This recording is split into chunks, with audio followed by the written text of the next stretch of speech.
told you, didn't I? Aloha, and welcome back to my channel, the Baby Boomer Booktuber, with me, Marilyn Maya.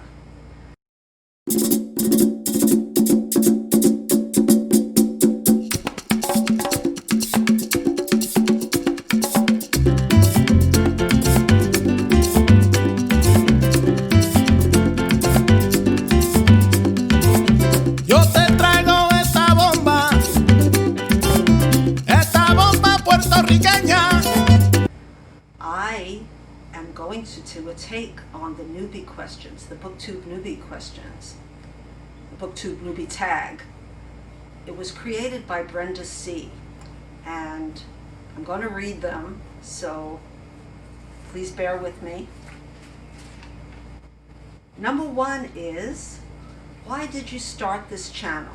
When I found BookTube, I was so happy to see young people loving reading and sharing books. It just made my soul sing, and I wanted to be part of it.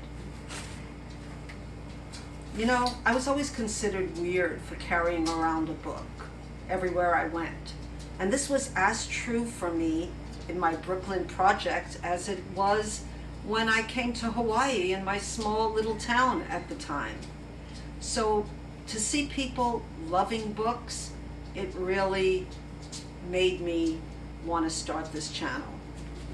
Let me see. Well, I also noticed that there weren't many people on here that were my age. Okay, any people like me from my age. And I think that there should be a variety of voices and ages and abilities and other abilities.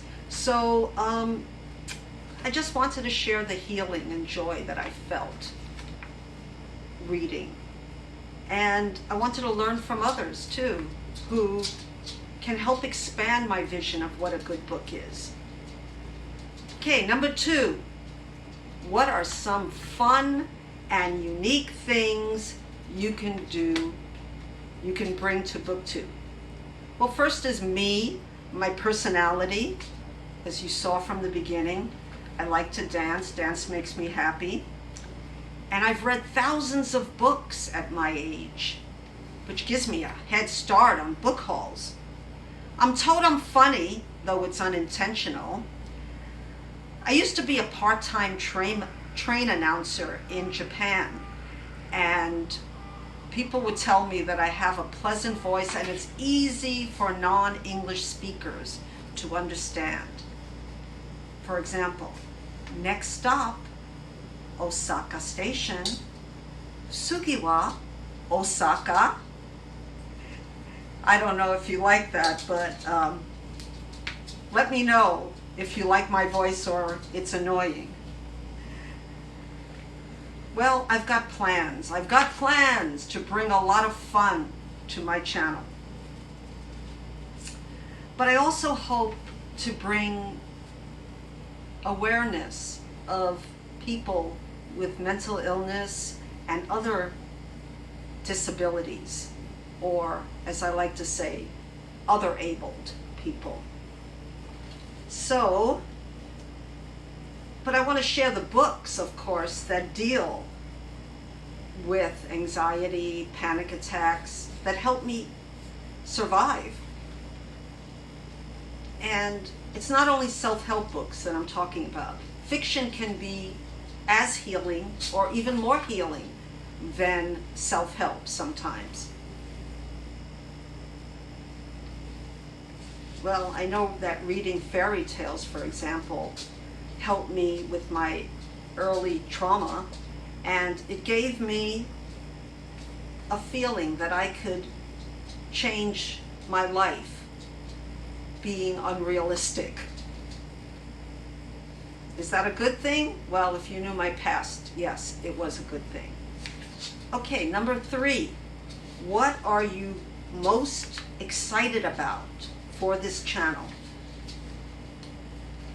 Well, like I said, I want to showcase books by diverse authors, help end ageism and the stigma which is great against mental illness. I have people in my family with severe mental illness, and the stigma is so great that people don't talk about it, and they should. It's just like any other illness. So I hope to bring a little bit of that to my channel. And just by being here, I hope to give another voice to the community of people who are over 65. Number 4, why do you love reading? Why do I love breathing? It keeps me alive and saves my life again and again. In future videos, I will share the books that have been the most helpful to me for different times and crises of my life. And I will mostly share books that mean something to me and rant about those that made me frustrated. Okay, number 5. What book or series got you into reading?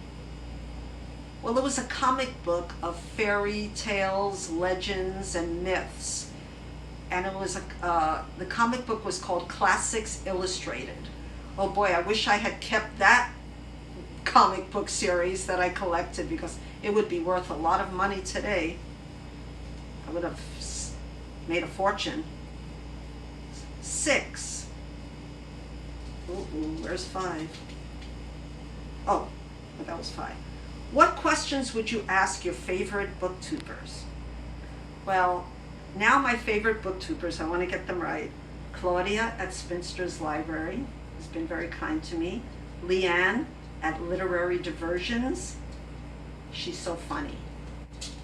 And Olive at A Book Olive, who reads a lot of nonfiction. And there's Mara at Books Like Whoa, but she's just great. I also like Catherine, a smaller booktuber from Taking Tea with Catherine. She's from New York, and she has my sensibilities and a lot of my taste as well. What would I ask them? I would ask them how they get the ideas and energy to produce videos week after week. That's what I would ask them. And just thank you for supporting me. 7.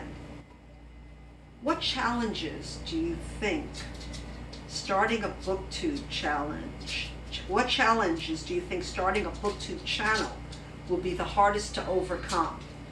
Well, I can't read or do much for 8 hours straight. So I guess the book rushes and the challenges probably are not for me. I guess another challenge is just staying alive long enough to build a community here. Just kidding. I plan to stay alive for a long time. And I want to make good friends. It may sound immature, but making friends at any age is a good thing, especially when you get older and people start passing away. I mean, we need friends. We all need friends. Well, another challenge I have is my eyesight. I have cataracts. I had one taken out, and I'm due to have another one taken out in the near future. And I started losing my vision. I didn't know what it was. I was in real denial. And I have a funny story about that that's coming up in another video. But I hope, plus I broke my glasses, so I hope that when everything gets settled, I'll be able to read more. And that's great, because I don't like ebooks that much. And audiobooks, I think it depends on the book that you're reading. For me, the only audiobook I read, I really hated. It was a memoir, and I really hated it. But I'm open to change. Okay, 8. When did you start reading? 66 years ago. My mother was a voracious reader, and she was a fanatic about reading. And she brought me to the library and taught me to read when I was really young. and I'm very grateful to her that she did. 9, where do you read? In my bed. I like to be alone, and I have dogs. My partner, who's taking this video right now, thank you, Jackson, and a daughter who moved back in, which is quite a normal thing nowadays for children to do, adult children. So I like to read in my bed.